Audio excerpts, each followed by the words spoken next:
Desde febrero de 2016, Turquía sufrió 7 atentados en el país. El último, el más reciente, el más impactante tal vez, fue el asesinato del embajador ruso en Ankara. La oposición pide la renuncia de Erdogan y la política exterior del gobierno turco es vista como el motivo de esos atentados. Vemos un informe.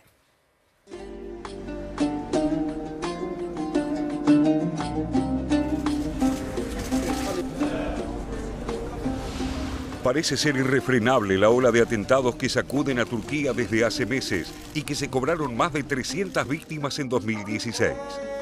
El más reciente se produjo en una exclusiva discoteca de Estambul, ubicada sobre el Bósforo durante los festejos por Año Nuevo. El autodenominado Estado Islámico asumió a las pocas horas la autoría del hecho en un comunicado difundido por internet, mientras las autoridades realizaban redadas y detenciones en una frenética búsqueda del asesino.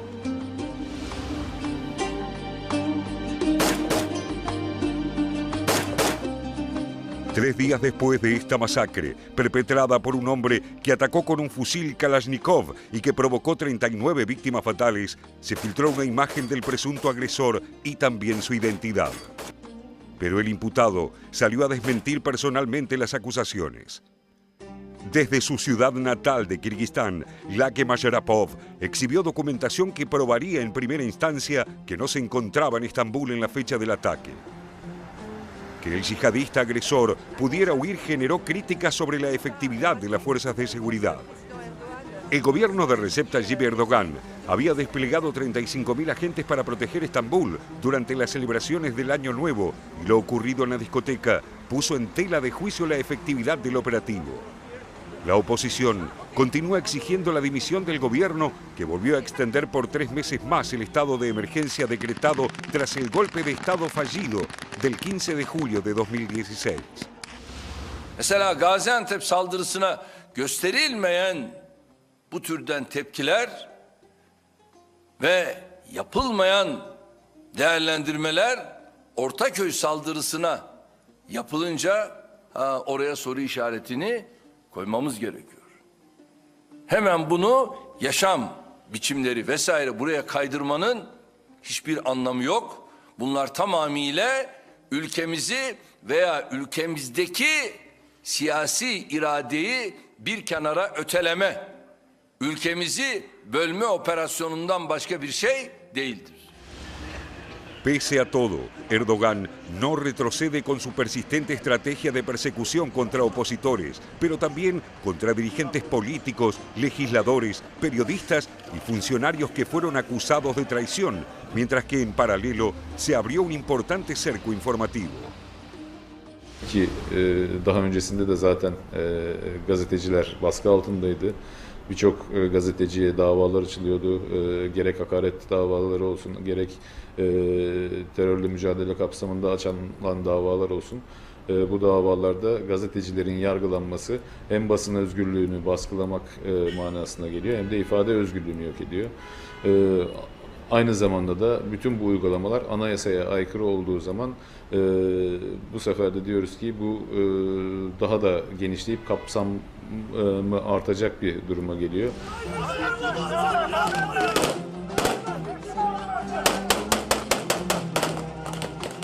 Tras la asonada, en la que murieron más de 240 personas y 2.200 resultaron heridas, el gobierno declaró el estado de emergencia por 3 meses con el objetivo de encarcelar a todas las personas implicadas en la intentona y en actos de terrorismo. Ese decreto fue prorrogado el 19 de octubre por un periodo de 90 días más. Familiares de las víctimas de la matanza en un club nocturno de Estambul lloran a sus seres queridos. A pesar de este férreo control, desde febrero de 2016, Turquía ha sido blanco de 7 atentados. Entre ellos, el cometido contra el embajador ruso en Ankara, Andrei Karlov, quien fue asesinado a tiros por Mevlut Mert Altintas, un policía turco fuera de servicio, cuando el diplomático participaba de la inauguración de una muestra de fotografía en una galería de arte.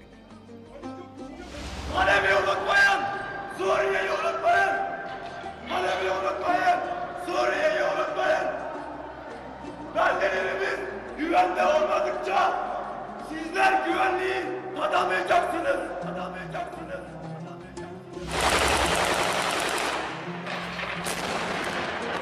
El recrudecimiento de la guerra en Siria es uno de los factores que volvieron más vulnerable al país. Ankara no había emprendido hasta mediados de 2015 acciones decisivas contra el Estado Islámico u otras milicias integristas en territorio sirio y hasta fue acusada de connivencia con los yihadistas. Es que el objetivo principal de Turquía en el conflicto sirio, además de una eventual caída de Bashar al-Assad para destruir a las guerrillas kurdas, de las que el Partido de los Trabajadores del Kurdistán es su brazo político.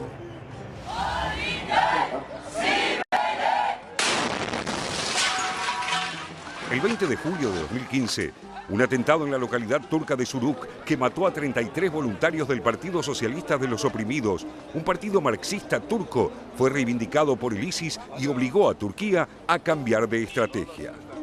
Por otro lado, tras el golpe, molesta con Estados Unidos por su negativa a extraditar al clérigo Fethullah Gülen, al que Erdogan acusa de ser el ideólogo del golpe en su contra. Turquía se acercó a Rusia y lanzó varias ofensivas terrestres en Siria, respaldadas por aviones de combate, golpeando enclaves yihadistas. De esta manera, pasó a convertirse en uno de los enemigos regionales del ISIS, que acusa al país de servir a los cristianos y derramar sangre musulmana con sus intensos bombardeos, llamando a sus seguidores a cometer ataques en territorio turco.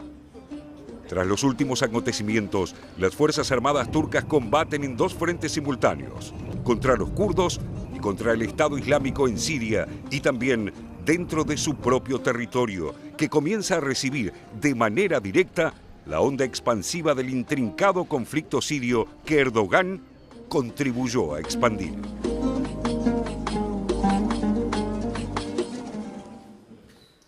Veíamos entonces el informe sobre la situación en Turquía y qué mejor que estar con Marcelo Cantelmi, jefe de internacionales del diario Clarín y autor de varios libros, sobre todo de libros que tienen que ver con lo que fue la primavera árabe y con la región en donde está Turquía. Hola Marcelo, muchas gracias por estar con nosotros. Gracias por invitarme. Y la idea es un poco conversar, charlar no solo sobre Turquía, sino todo lo que, digamos, se desplaza alrededor de Turquía. En este caso veíamos lo que tenía que ver con Siria y veíamos los cambios en la política de Erdogan, cómo pasa de ser, por un lado, acusado, incluso la propia prensa lo acusaba de armar a Estado Islámico, y ahora aparece como uno de aquellos que los combate, la relación con Rusia, que va y viene. ¿Qué pasa con Turquía? ¿Dónde está parada hoy Turquía? Bueno, hay dos niveles. Una es que hay un nuevo arenero geopolítico en adelante que va a regir, creo yo, las relaciones internacionales de la zona por mucho tiempo, que es esta troika que se ha montado entre Irán, Rusia y Turquía, que es la posguerra, digo. Esta es el pequeño Yalta de la reunión de Moscú después del asesinato del embajador, donde estos países plantan banderas sobre la posguerra. Y en cuanto a Erdogan es un gran camaleón. Tiene una enorme habilidad para cambiar de color. Fue un dirigente laico como primer ministro y como jefe comunal en sus primeros pininos en Estambul. Sí. En Estambul. Después se volvió islámico porque empezó a perder fuelle la economía de Turquía, al igual, casi simultáneamente con lo que pasaba en América Latina. Los levantamientos aquellos en Brasil de hace 2 o 3 años eran simultáneos con los levantamientos en Estambul porque la economía había caído enormemente. Entonces Erdogan dice, bueno, ¿de qué manera me fortalezco? Busco al sector más conservador de la sociedad, que es la mitad más o menos de la población, y empieza a levantar la bandera islámica para ir con el voto. Logra con eso convertirse en presidente. El presidente en Turquía no tiene una gran importancia, con Erdogan sí. Erdogan imita el modelo ruso de Vladimir Putin, que un tiempo es presidente, otro tiempo es primer ministro, pero el cargo que tiene es el del poder. Se hace una mansión espectacular en Ankara, desde donde gobierna, y diluye totalmente el primer ministro, detrás de su intención, que lo acaba de hacer, de cambiar la constitución para que sea la presidencialista y quedarse otros 10 años. Claro, para su década ganada, más otros 10 años. Detrás de ese objetivo hace de todo.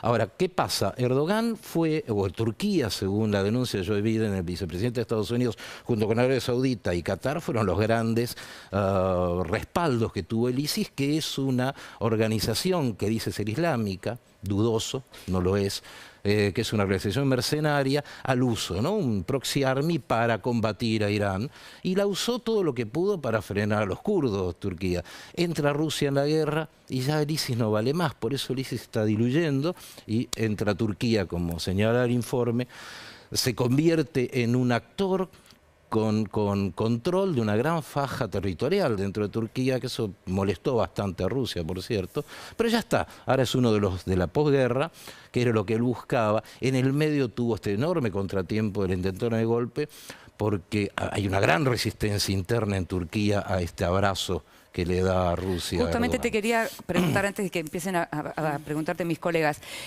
veíamos las imágenes tremendas que parecen de una película de Netflix del asesinato del embajador ruso. Lo que uno se pregunta es, en países en donde hay un respeto importante por el tema de los derechos civiles, se sabe que para las fuerzas de seguridad es como más complicado proteger los distintos ambientes. No parece ser ese el problema en Turquía. ¿Qué pasa en Turquía? Que matan a un embajador en una galería y del mismo modo también en Año Nuevo entran a un boliche y cometen una masacre. ¿Qué pasa con la fuerza de seguridad a partir de ese intento de golpe? Bueno, jugar en tantas veredas te termina generando abismos, ¿no? Turquía está en este momento en una especie de caracterización más cercana al Estado fallido. Digo, la gente que custodia a un embajador, nada menos que de Turquía, Rusia, son individuos tremendamente preparados. La Shbarat, el servicio secreto turco, tiene que haber estado muy detrás de este muchacho, pero sin embargo le dispara 8 balazos cuando lo está custodiando al embajador ruso, nada menos, en un hecho casi sin precedentes, que se liga además con el atentado reciente en este boliche nocturno, que se produce con absoluta libertad, casi campo liberado para que este sujeto entre, mate. También bastante mercenario en muchos sentidos, digamos, acá falta todos los componentes mesiánicos que tienen muchos de los que atacan en estos episodios de terrorismo, frente a una dependencia policial, casi sin nadie que vigile, con total libertad, y desaparece, no sabemos dónde está, no lo encuentran, difícilmente quizás lo puedan llegar a encontrar.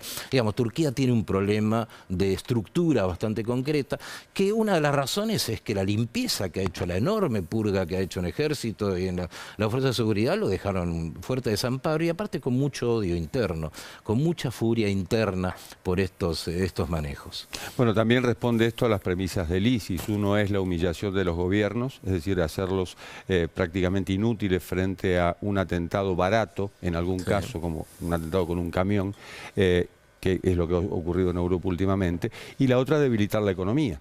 La economía turca justamente depende mucho del turismo, y el turismo, de este modo, en el atentado contra la discoteca en particular, había infinidad de extranjeros, sobre todo de países árabes, que habían ido a pasar el Año Nuevo allí, y allí justamente se produce este atentado. Pero me interesó... Quisiera agregar un dato más pequeño. Yo creo que el punto de inflexión es el atentado al aeropuerto de Ankara, que se produce después de que Turquía olvida al ISIS. No olvidemos que Erdogan cierra todos los diarios independientes y los medios radiales y televisivos independientes en Turquía porque habían investigado el trasiego de armamento y demás. Y yo mismo cruzaba libremente las dos fronteras, digo, siendo un periodista sudamericano sin ningún problema. Imagínate lo porosa que era esa frontera, y si era porosa era porque querían que fuera porosa. Seguro. Yo quiero volver a un punto, el punto del Yalta, que dijiste entre Irán, Turquía y Rusia. Es un Yalta medio débil, es decir, Turquía y Rusia, más allá de que llegaron a un acuerdo después de haber derribado aquel avión ruso en la frontera con Siria, llegaron a un acuerdo por el cual Erdogan convence a Putin: bueno, a mí déjame repeler a los kurdos y vos ocupate del resto. No trabajaron juntos o no atacaron juntos en Siria. E Irán tampoco estuvo unido, digamos, a las fuerzas turcas y a las fuerzas rusas. Cada uno colaboró por su lado con el régimen de Al-Assad, pero no hubo una comunión ahí de intereses, por lo visto. Sí, pero una comunión de objetivos, es cierto lo que decís. Es un Yalta petit, muy pequeño, yo lo comparo exageradamente. Ahí no están las figuras de aquel momento, y es para esa región. Lo que define eso es el triunfo enorme de Rusia en toda la línea. Siria queda bajo el amparo de de Irán. Hemos visto hace poco un desfile espectacular de la milicia de Hezbollah en Siria, mostrando músculo para adentro y músculo para afuera, para Israel, para Estados Unidos. Turquía pone un límite al Kurdistán sirio para que no se extienda, y Rusia aparece ante el mundo, y ahora se está yendo, aparece ante el mundo, bueno, ya logré lo que quería. Digo, el perdedor es Occidente en eso. Digo, todos los objetivos previos de Occidente caen, y las pocas victorias que son importantes son contra lo que queda del ISIS, que se está desfigurando porque perdió patrocinio. Al perder patrocinio, pierde Mosul, la capital, está un 70% ya tomada, la capital principal en Irak de esta banda terrorista. Insisto, nosotros no la llamamos nunca Estado Islámico, tenemos un acuerdo editorial en el diario para no agregarle Islam, porque no son islámicos, y además genera islamofobia monstruosa estos mercenarios, y están perdiendo Raqqa, curiosamente en una alianza entre Estados Unidos y los kurdos que enfurece mucho a Turquía. Claro, porque al mismo tiempo, cuando vos decís que los une el enemigo en todo caso, o los une Occidente como enemigo o del otro lado, para Turquía no es exactamente lo mismo Occidente que para los rusos y para Irán. Sí, yo no usaría la palabra enemigo, yo creo que acá hay una cuestión de intereses que están empezando a tomar cuerpo. Hay, insisto con lo que dije al comienzo, arranca un nuevo arenero político, geopolítico, donde vos tenés a Rusia mucho más instalada en esa zona, que este es un verdadero dilema para el caballero Trump, porque Trump tiene un gabinete absolutamente heterogéneo, tiene gente prorrusa ahí y gente anti-iraní. Y uno dice, ¿cómo calza esto acá adentro? Él detesta a la OTAN, Turquía es el principal jugador de la OTAN en esa región, pero aparte Turquía está buscando la entrada a una organización de mutua defensa que está liderada por China y por Rusia. China se ha vuelto el enemigo más interesante, digamos, de la ordalía tuitera de Trump. Y cuando vos pones todo eso sobre la mesa, decís, Dios mío, ¿cómo va a ordenar esto si es que en algún momento se le ocurrió ordenarlo? Yo lo a dudo. Donald Trump decís. Ahora seguimos con eso. Sí, bueno, yendo a ese arenero al que haces alusión, me gustaría mirar un poco al futuro, porque acá estamos hablando de varias cosas. O sea, una cosa son los síntomas de una guerra en múltiples frentes que está librando Turquía, me parece, como que es víctima de sí misma y del contexto internacional. Estamos nombrando el intento de golpe de Estado y los intentos de Erdogan de perpetuarse en el poder con la extensión además de un estado de emergencia que está prorrogando permanentemente. Ahora, libra una guerra con el ISIS, libra una guerra con el PKK, o sea, con los kurdos, que tienen su sublevación en el sur, y donde esa alianza de los Estados Unidos con los kurdos en realidad viene a irritar a una Turquía que se alía a los rusos. Pero el ISIS, me gustaría también más pruebas de lo que decís, de por qué el ISIS está en retirada. El ISIS se le metió a Turquía, se le metió en 2 ciudades, Yarablus, y aquí la tenía anotadita, nombres muy complicados, Tel Aviv. De algunos lugares fueron removidos, pero me parece que no está terminado ese capítulo. Me gustaría ir hacia dónde va esto, si el gran ganador en este caso es Rusia, con un Donald Trump que le extiende la mano en una de las teorías realistas, como una vuelta al realismo en política, ir más hacia adelante. Sí, es un verdadero laberinto, es un dédalo todo eso. A ver, separemos la cosa. A Turquía solo le interesa frenar al Kurdistán, punto. Para eso usó al ISIS. Ahora el ISIS no sirve más y bajó su nivel de actividad. El ISIS llegó a tener 7 millones de personas bajo su bota cuando era el califato, cuando era el éxito, y ese éxito generaba que aparecieran los lobos solitarios, que en general eran gente con bastantes dificultades personales. Inestables emocionalmente. Y que se montaban, sí, me costaba encontrar la vuelta, porque me acordaba, por ejemplo, de Orlando, ¿no? Un hombre que tenía problemas de identidad sexual, que en lugar de definirlo en el diván, va y agarra una Kalashnikov y mata a 50 personas. y que pasa a ser teóricamente del ISIS. Alguien lo reivindica, me imagino lo habrán castigado cuando se enteraron realmente de la cuestión de género de este caballero, ¿no? Porque el ISIS detesta a los gays. Pero en ese momento era una de las organizaciones, fue la organización más exitosa de terrorismo de la historia, diría yo. ¿Qué le duró? Lo que le duró. Empezó a perder mucho espacio. A nivel territorial perdió enorme cantidad de espacio en Irak y en Siria. Pueden desparramarse, pero hay una cuestión con el ISIS. El ISIS, en tanto sea exitoso, genera émulos, pero un ejército derrotado difícilmente lo sea. Posiblemente sea relevado, qué sé yo, puede llegar a suceder. Pero a Turquía solo le interesa combatir al PKK, que lo tiene, obviamente, el pueblo kurdo, un pueblo martirizado, es un pueblo apátrida que está a todo lo largo del siglo pasado hizo todo lo posible para poder tener una patria, tiene algo parecido en el norte de Irak, y este es el mayor intento, diría, de toda su historia para poder armarse en una estructura institucional, que es lo que está tratando de derribar Turquía. Punto.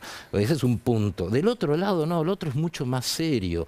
El otro es la instauración de un espacio estratégico entre Rusia y aliada con China en esa zona. Es un mapa distinto, por eso lo marco de esa manera. Turquía ahí juega un papel, fue, y como en Yalta, como Stalin, liga una parte de Berlín.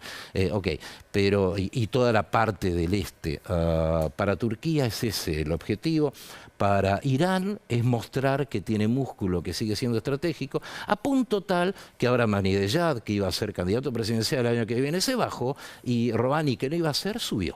Digo, este es el efecto, uno de los efectos que tiene esto. Digamos, Rouhani sale ganador y la posibilidad de ser reelecto el año que viene, que sería una buena noticia. ¿El origen del odio turco-kurdo es territorial, económico, político, estratégico? Es muy complicado porque va a las raíces de la historia de estos dos pueblos.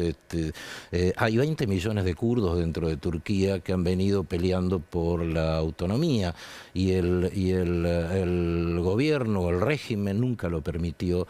Eso generó todo tipo de emergentes.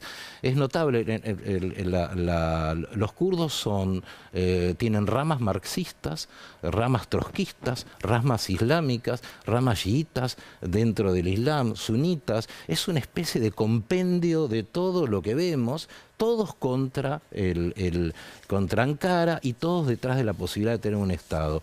O un Estado islámico, o un Estado laico. No es el mismo Estado el que quieren, digamos. No, pero sí hay una pelea muy fuerte, histórica, que le da personalidad, identidad a ese pueblo por tener una patria. Tienen 56 diputados y 510 procesados. Esto después del golpe de julio. Buen detalle. Un dato interesante. Vos fíjate que en todo este análisis que hemos hecho nos falta un actor. Y ese actor es Europa. La pasividad de Europa, sobre todo, justamente por los refugiados. Eso hay 6.000 millones de euros. El pacto que tienen, ¿no? Exactamente. Como una presa. Europa evidentemente está en segunda bandeja arriba porque le conviene que este statu quo, digamos, para que Turquía no permita el ingreso Europa de más es rehén de refugiados. Turquía. Europa hizo un acuerdo con Turquía y Grecia, lamentablemente exitoso, porque es un éxito muy polémico. Bajó 70% el ingreso de refugiados, 500.000 contra 1 millón y pico, porque los están conteniendo ahí. Obviamente que si vos resolvés la guerra en Siria, que es lo que viene, va a pasar lo mismo que pasó con Vietnam cuando éramos jovencitos, digamos, que todos los refugiados de Indochina ya dejaron de escapar del lugar porque creció el país. Pero Europa depende mucho de que Turquía no se enoje y no rompa esos acuerdos. Obviamente que no le van a dar lo que Erdogan quiere, que es ingreso irrestricto en Europa y sin visado, porque cómo controlás lo que viene en medio de todo eso, ¿no? Marcelo, te quería preguntar, el 20 de enero asume Donald Trump. ¿Vos te imaginás que Estados Unidos vaya a cambiar la política de extradición de Gülen, por ejemplo, con la llegada de Trump? No, no lo creo, no lo creo. No, el tema Gülen es tan polémico. Erdogan lo usa como la segunda patria. Iba a hacer otro comentario, pero digamos, es como que ha creado un enemigo al uso y a Gülen le echa la culpa de cuánta Pues se decía cosa incluso que el existe. asesino del embajador se había formado con Exactamente, el gulenismo, no, ¿no? y el golpe también, y si llueve es por Gülen, y si no llueve también. El tema Poder no le falta, es que igual. Gülen es un personaje bastante interesante, fue socio, aliado profundo Sí, claro. del camaleón que hablábamos antes, y después se pelean en una batalla que es superestructural, no es del pueblo, es en el poder alto. Ahora, Gülen generó una estructura de educación y de salud gigantesca, no solo ahí tiene institutos de educación por todo el mundo, y en Turquía tenía 600 institutos, que yo visité algunos, y era como entrar en una universidad o en un secundario de California. Digo, ese estilo, las chicas con los chicos, nada de cubrirse, una especie de islam electrónico como el de la iglesia evangélica, con esa propuesta. Tenía toda una estructura además de ayuda en emergencias, muchísimo dinero. Un Estado dentro del Estado, como dicen. Sí, más o menos, digo, porque en realidad no es claro que Gülen estuviera socavándolo a Erdogan. Ahora, cuando Erdogan se vuelve más islámico, necesita ese referente, y el segundo referente menor que usa mucho Erdogan en campaña son los armenios. Él dice, él bromea diciendo, me dijeron armenio para insultarme, ¿no? En la campaña. Él trata de buscar ese tipo de enemigos. Recordemos el genocidio y lo que significa para el pueblo armenio ese tipo de Y lo que comentarios. significa para Turquía cada vez que un país reconoce al genocidio armenio.